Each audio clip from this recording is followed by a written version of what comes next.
Welcome everyone. I'm Alexander Mihalcea, and today we have one of the industry leaders, Eve Laws, founder of Gridizen.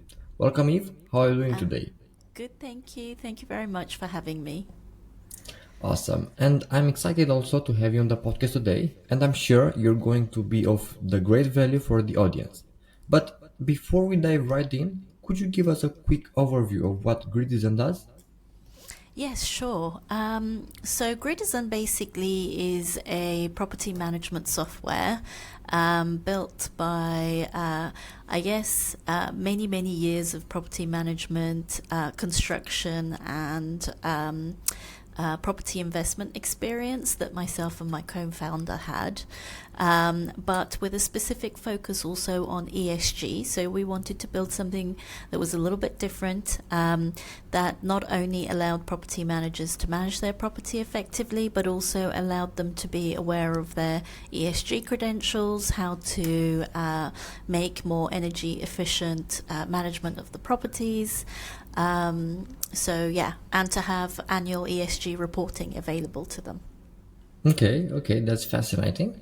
And Yeah. what inspired you to create Gridizen? Was there a specific moment or experience that sparked this journey?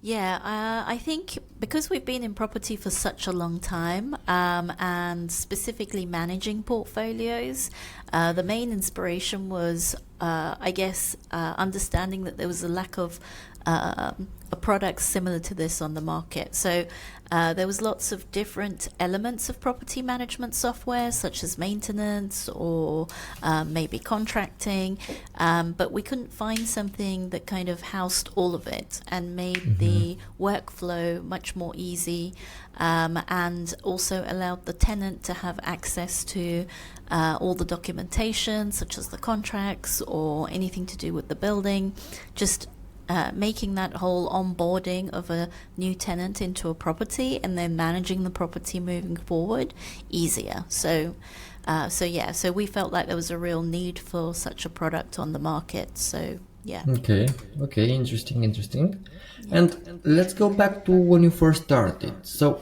what major challenges or gaps did you see in the market that made you think this needs to be solved? Yeah, I think so. Yeah, our biggest problem was always communicating with tenants, and when we managed other landlords' properties, also communicating with the landlord, having that seamless sort of string of communication and not having to do it through multiple platforms. So you could actually follow and track where you were in any single workflow. So I think that probably was the initial reasoning behind it. And that affects everything from how quickly you respond to maintenance issues, to how quickly contracts are signed and tenants can move in, to addressing any questions or issues they have, to giving visibility to the landlord. So all of those things we found we could achieve by having one sort of seamless place for everybody to communicate Yeah. through. Yeah. Okay. And for example, what are the biggest challenges property companies face when trying to implement ESG initiatives? Yeah, I think there's lots of challenges, to be honest. So I mean, let's be honest. Retrofitting buildings with ESG compliance is not cheap. So that tends to be one of the problems. But what we have found is that there are a number of products which our software, for example, integrates with, that are on the slightly more cost-effective range. And now, obviously, there are more and more products on the market.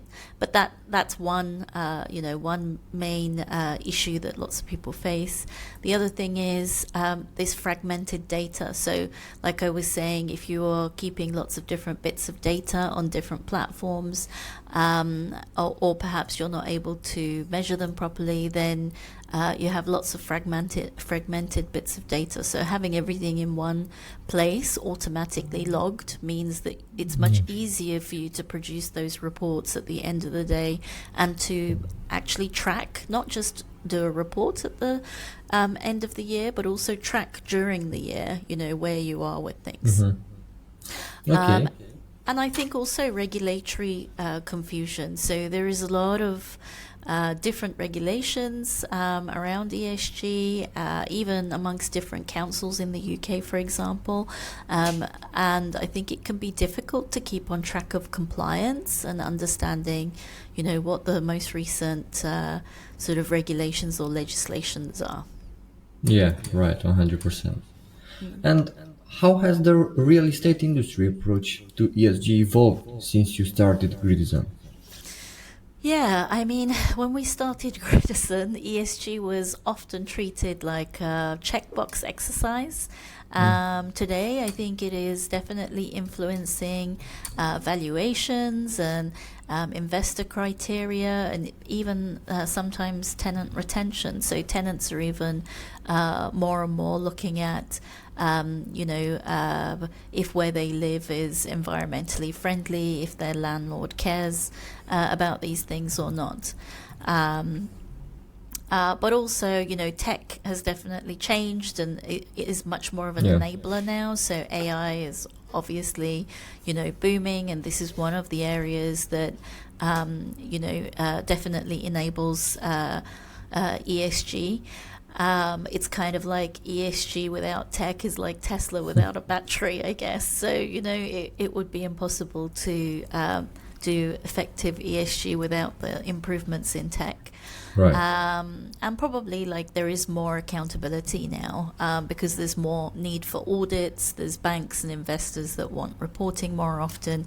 So I think generally companies want to be more accountable.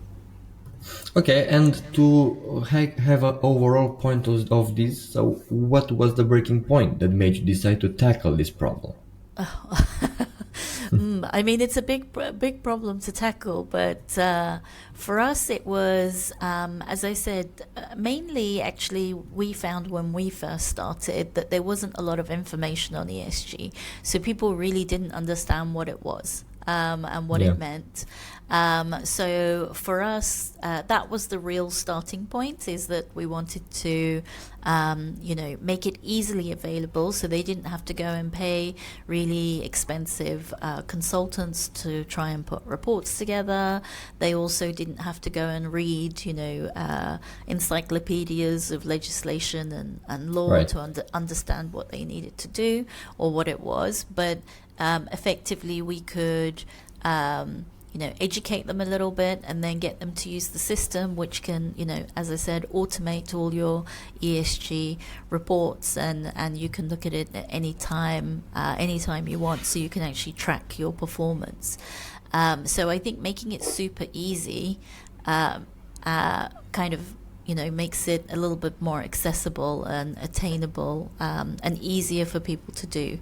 But initially, yeah, it was definitely that nobody really Yeah, understood yeah, what yeah. ESG was. Yeah. Right, right, right. And now, walk us through how Grid Design addresses these challenges. What makes your approach unique? What makes our approach unique? I think it is our ability to, as I said, pull everything in one place. It's our ability to pull in the data. It's the fact that we, work across lots of different areas of ESG. So it isn't just about the energy performance and that those data being potentially pulled in, but it's even about your social. It's the S in the ESG, which generally companies find a little bit harder to do. So our tenant engagement means that you can always be aware of, what the tenants and the community that you're taking care of are feeling about your service, about the properties. You can make Yeah, sure that you keep your maintenance on track so their living standards are higher. So yeah, we have a number of local authorities that use our software in the UK, for example, and the S for them is obviously crucial because they want to make sure that they service the community effectively. So having that engagement, community engagement with them on the app and on the software really allows them to tackle the S a little bit better too. okay, I see, I see. Yeah. And and because you mentioned a little bit about this, for example, what's the biggest misconception they typically your potential clients have to do about what to do? Probably the biggest conception is definitely that it's all about energy. Everybody kind of thinks that if they put a couple of smart meters in or something like this, and they can check the energy usage, that's where the ESG kind of starts and ends. But there is all kinds of things from your community engagement, as I said, making sure that in the property setting, in a real estate setting, that the community have good living standards, that your maintenance issues are being tackled in a timely manner, and all of that kind of feeds back also to the governance element. So as a company, you should have relatively strong governance, not just at a board level, but in terms of how that then trickles down into actual actions. So ensuring that your maintenance team do react within a certain period of time, that there is a way of looking at maintenance issues from urgent to less urgent, and sorting them and allocating them and following up on them, and giving the tenant visibility of where you are with those things, giving the landlord visibility on costs and how effective your service is, as well as how happy the tenants are. All of these things kind of feed into the governance. So I think a lot of the time, because people focus just on the environmental elements, they look at more on the energy and slightly less on the social and the governance element. Okay, I see. And also, could you share a specific success story who saw significant results using your solution? Yeah, so for us, our first ESG report was probably produced by a local authority in Wales, in the UK. And this was definitely a success story. It was the first time somebody had implemented the ESG reporting. And it meant that they could, they had over 15,000 units that they're managing, and it's obviously a local authority management kind of company. I guess it's a government sector company, which means that they have responsibility over social tenants. Hence, again, the community, the governance is very important, as well as the environmental credentials. And we were able to get their report produced for them, and they were able to see where they sat amongst different targets that they were supposed to achieve. And the best part about that is that, it's not even about being caught out to say that you might not be so great at certain things, which is also another thing that people are scared of ESG reports, because it might highlight that you're not doing so well on something. But it's okay for a report to highlight something is not going so great. It gives you the opportunity to improve on it. So for them, it was a real opportunity to, fix some of the elements where the score was perhaps a little bit lower than what they expected, and gave them a focus on how to, move their organization forward, basically. Yeah, okay. And for example, now looking at a broader industry, what key trends are you seeing emerge? Um, Looking at the industry, what trends are emerging? I mean, I think definitely there is more automated reporting out there for different industries, not just real estate now. But again, we've not seen anybody kind of doing similar to what we're doing, where everything is in one place. Which I guess it continues to be our unique selling point. But definitely there is an increase in, trying to automate reports in some way, shape or form, so that there is less manual, intensity in doing them, especially with so much change in, continuous legislation changes in Europe and in the UK. It can be quite hard to keep on top of them. Just when you think you know how to do a report, 3 months later it's changed. So you have to change, you have to relearn, or change elements of it. So Yeah, okay. And for example, how do you see the intersection of real estate, technology, and sustainability evolving over the next, let's say, 5 years? I think AI is going to play a very, very crucial role. So I think just churning data, more efficiently. Maybe even having digital twins, smart buildings that you can sort of do virtual building models to see how you can optimize energy or occupancy.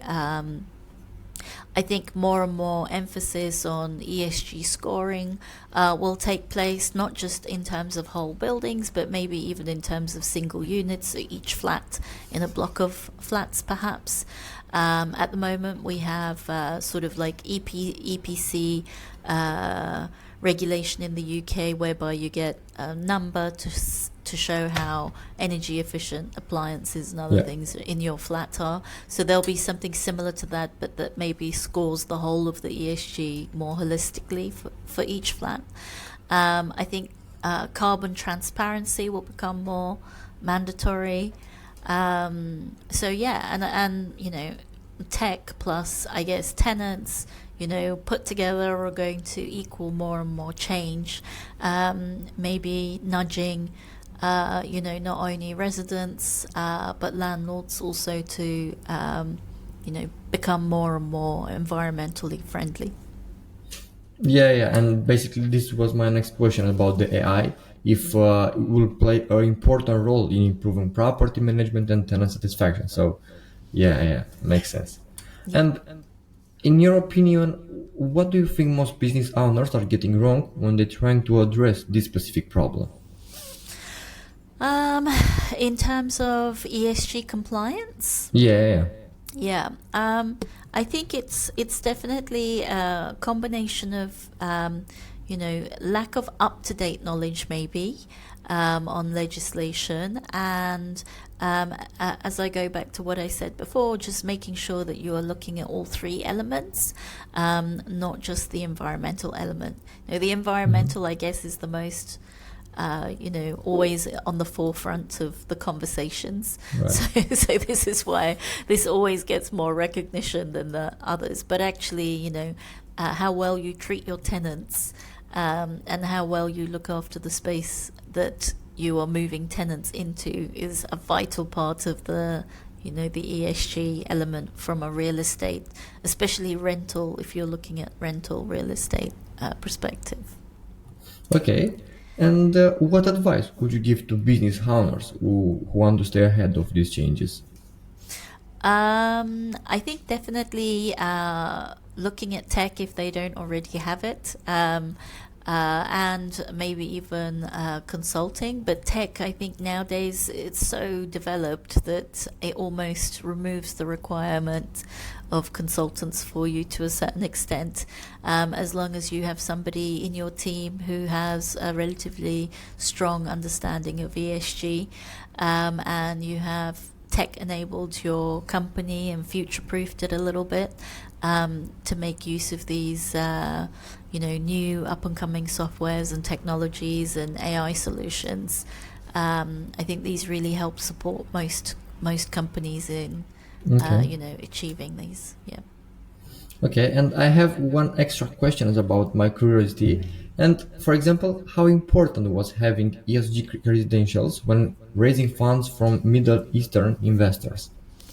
Yeah, so in the Middle East, I guess ESG is relatively new in comparison to Europe or the UK.